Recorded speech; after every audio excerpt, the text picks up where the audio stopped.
Vous êtes à l'heure du grand format de l'actualité sur la télé Pacifique. Madame, monsieur, bienvenue. Des tirs nourris ont perturbé à la mi-journée de vendredi le fonctionnement des écoles au centre-ville de Port-au-Prince. 7 présumés bandits ont été tués, 6 autres écroués et 5 armes confisquées. Tel est le premier bilan de l'opération Tornade 1, selon la PNH. L'économie nationale continue d'être impactée par les turbulences sociopolitiques, s'est alarmée la Banque de la République BRH. Diminution de l'offre des biens et des services, accentuation des pressions inflationnistes, telles sont les principales caractéristiques de cette situation au cours du premier trimestre de l'exercice fiscal, a déploré la BRH. Des entreprises de la capitale et sa périphérie menacent de cesser leurs activités en raison de la persistance de la crise économique et financière. Restez branchés, le détail c'est tout de suite. Si vous jugez que cette vidéo est intéressante, n'hésitez pas à liker et partager la vidéo. Et surtout, n'oubliez pas de vous abonner à cette chaîne et activer la cloche de notification pour ne pas louper aucune de nos vidéos. Si vous nous rejoignez maintenant, vous êtes sur la télé Pacifique, vous suivez Info Pacifique, le développement. Des tirs nourris d'origine inconnue ont été entendus à la mi-journée de vendredi au centre-ville de Port-au-Prince, perturbant le fonctionnement des écoles. Ces turbulences sont notamment survenues à la rue Lamar, non loin du quartier Bel-Air. Les élèves de plusieurs établissements scolaires se sont allongés à même le sol pour éviter d'être atteints par des projectiles perdus. Cette situation de tension a créé une vive panique, paralysant pendant des heures la circulation et les activités socio-économiques. 7 présumés bandits ont été tués, 6 autres écroués et 5 armes confisquées. Tel est le premier bilan de l'opération Tornade 1 selon la PNH.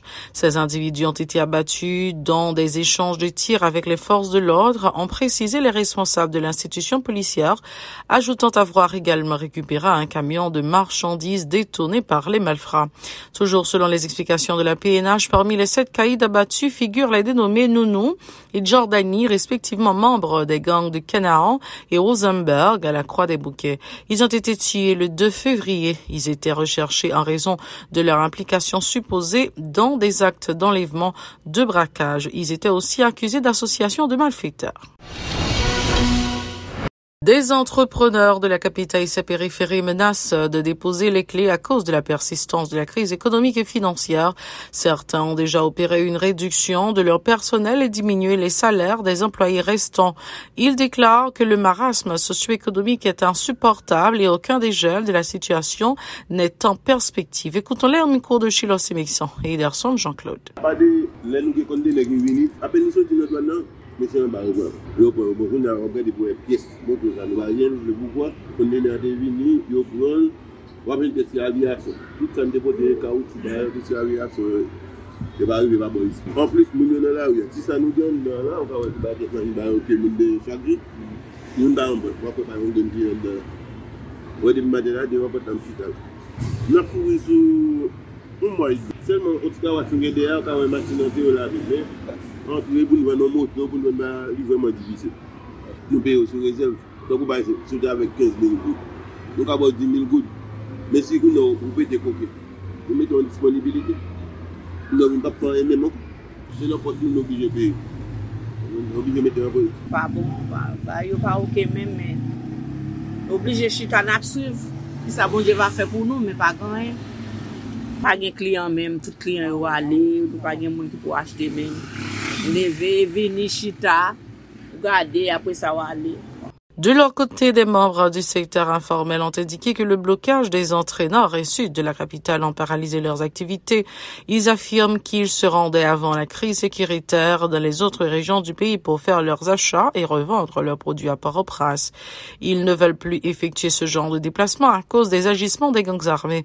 Ces revendeurs en ont profité pour incriminer les autorités gouvernementales du fait d'avoir laissé pourrir la situation. Ils sont toujours au micro de Chilo Simixon et Ederson Jean-Claude. Nous-mêmes, c'est un monde qui fait conteneur, on achète des petits bails, nous mettons des là, nous n'avons pas de travail à faire. Nous allons dans le travail, nous sommes obligés de mettre ça là, nous allons dans le monde qui fait conteneur, on achète des petits bails pour nous battre nous faire l'argent manger petit nous. S'il possible, parfois nous faire l'argent à l'école. Ça affecte mon pile, moi-même c'est un ticket, c'est un pauvre, c'est mes bas anciens, c'est un dé, on a cherché pièces, parfois on a local, aller aux États mal toute province mal chercher ba historique c'est ba ça me fait mais avec conjoncture pays là m'pa ka faire rien comme là m'pa ka faire on pot comprendre parfois si nous qu'on lève à 3h du matin il y a plein de grands groupes dans comme pour me manger parce que avec tout pays à vinanté m'pa ka circuler m'pa ka en bloquer en bas bloquer tout côté bloquer m'pa ka faire on pot dans pays.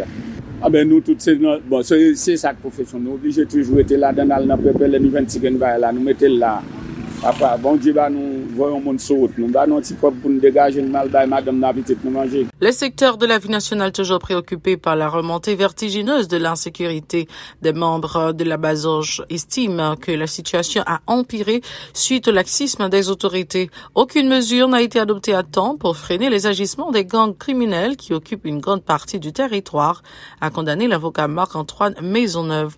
Selon lui, seule la mobilisation de tous les secteurs pourrait contraindre les dirigeants à combattre effectivement les groupes armés qui ne cessent de répandre le deuil et la désolation dans la société. Marc-Antoine Maisonneuve était l'invité du journal Pacifique Matin vendredi. Qui compréhension par rapport à la paquet policier ça a tombé je dis à la différents coins pays par rapport à policier ça a tombé du côté de Port-au-Prince la Tibonite un peu partout dans le pays c'est très triste et on pas des pièces monde qui était souhaité et ça a passé journée aujourd'hui à la République. Pensez que journée aujourd'hui là nous arrivons au niveau qui est très très très bas en termes de crise, en termes d'insécurité, en termes d'assassinat, en termes de massacre. Nous arrivons très bas. Et je pense que journée aujourd'hui là c'est toute population. Gens qu'on a habitué de dire là qu'il faut comprendre la nécessité pour y camper comme un seul homme pour nous recommander et défendre les pays pour nous recommander qu'à bataille pour nous mettre un petit l'ordre dans la cité.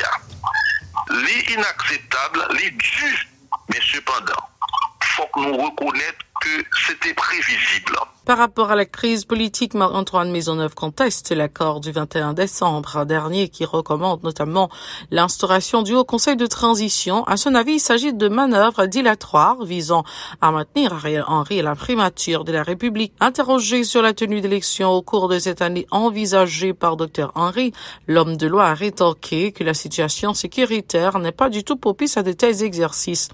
Les gens ne peuvent même pas se déplacer d'un point à l'autre du territoire. Ils sont pris en otage par les bandits armés, a fustigé Marc-Antoine Maisonneuve. On l'écoute. Ouais, le Haut Conseil de transition, c'est une structure qui ne nous mènera nulle part. Et, attendez. Et monde ça fait partie de HCTA. Et si on monde qu'on habitue font lecture rationnelle de réalité, on va comprendre rapidement et qu'ils peuvent être considérés comme des conseillers de M. Ariel Henry. Et nous avons considéré comme des gens qui viennent là, en perspective pour permettre à M. Ariel Henry de continuer à rester et pendant longtemps au pouvoir en Haïti. Ils ont parlé du Haut Conseil de transition. Alors, il y a une mission que le gars qui a parlé de lui énormément, c'est affaires élections, c'est la réalisation des élections. Mais mes amis, rendez-moi fou ou sage. Un pays dans lequel les citoyens ne peuvent pas se déplacer tranquillement. Son pays là-dedans, les élections ne sont pas possibles. Un pays, un contexte dans lequel des kidnappings s'effectuent à toutes les heures du jour de la nuit. Quand des kidnappeurs sont tellement puissants, ils rentrent dans Cameroun, à n'importe quel lait. Ils rentrent à enlever le monde. Des capitales, palais national, ils encerclés par gang Matissan, gang Thomasin, gang La Plaine, gang Bois des Bouquets, gang Route Frère, tout côté ces gangs, mes amis, son contexte là-dedans, on monde sous tête bien placé, sous épaules, ou pas foutu parler de la réalisation des élections. L'économie nationale continue d'être impactée par les turbulences sociopolitiques. C'est alarmé la Banque de la République. Dans son dernier rapport sur la politique monétaire, cette structure a indiqué que ces troubles ajoutés à la pénurie récurrente des produits pétroliers ont occasionné un dysfonctionnement au niveau de plusieurs entreprises commerciales et industrielles. La diminution de l'offre des biens et des services et l'accentuation des pressions inflationnistes, telles sont les principales caractéristiques de cette situation au cours du premier trimestre de l'exercice fiscal 2022-2023, a déploré la BRH, ajoutant que le renchérissement des prix des denrées locaux et des produits importés a accentué les pressions inflationnistes dans l'économie, pénalisant ainsi les couches les plus défavorisées de la population. Pour pallier cette situation, la Banque centrale préconise notamment un dégel de la crise sociopolitique et une amélioration de la situation sécuritaire. L'Institut haïtien de langue des signes annonce la poursuite de ses activités visant à sensibiliser les citoyens sur l'importance de cet outil pour les personnes à mobilité réduite. À l'occasion des 6 ans d'existence de cette structure, les responsables envisagent d'organiser des conférences, débats et des séances de formation sur ce type de langue. Il souligne qu'une cohorte de 1000 jeunes ont été déjà appris les langues de signes dans l'espace de ces 6 années. Écoutons les précisions de Fenel Bellegarde de l'IHSL au micro de José Victorin, Extravanski des Rameaux. Nous réunis là aujourd'hui pour nous d'abord sensibiliser l'opinion publique là sur droit mounsoud, sur l'importance langue signe, mais c'est surtout pour nous parler de l'institut, pour nous dire qui ça que nous prévoyons faire dans le cadre du 6e anniversaire. Déjà, l'institut lui-même prend naissance 4 février 2017.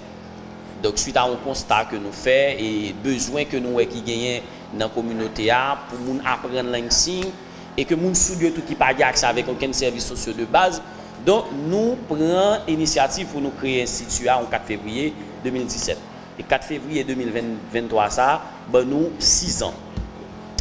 Et plusieurs activités nous avons réalisées, nous faisons formation, nous faisons plusieurs projets, tant que campagne de sensibilisation, tant que campagne de formation gratis, côté que nous avons touché plus que 1000 jeunes dans le cadre des séances de formation gratis. Nous faisons formation pour journalistes, nous faisons formation pour les gens qui sont dans le domaine médical, nous faisons formation pour policiers. Donc, l'institut a à la fois une entreprise privée qui a un volet lucratif, côté moun nan vini, li inscrit, li payé, mais li gen un volet à base communautaire, côté que nous faisons de projets gratis, nous bail de support, nous bail de contribution dans la société.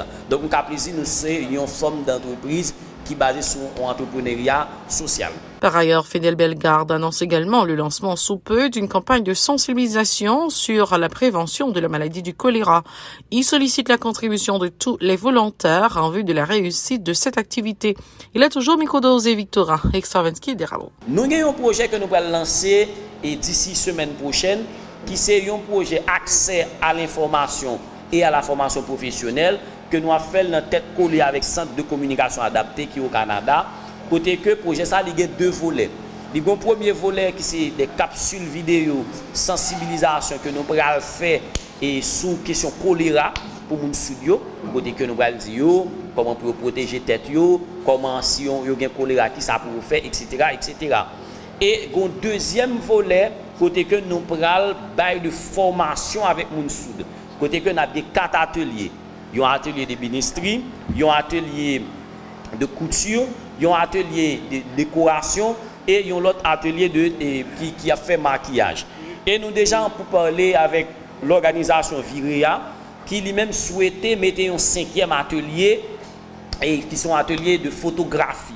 Côté que 5 ateliers ça nous prenons battre pour nous toucher environ 50 à 100 moun pendant 9 mois, 6 à 9 mois que nous avons une formation professionnelle. Et déjà, nous avons réfléchi à un autre projet côté que nous avons des matériels. C'est toujours un plaisir de vous informer et de vous servir. Restez branchés à la Télé Pacifique. C'est la fin de ce journal. Au revoir. À la prochaine.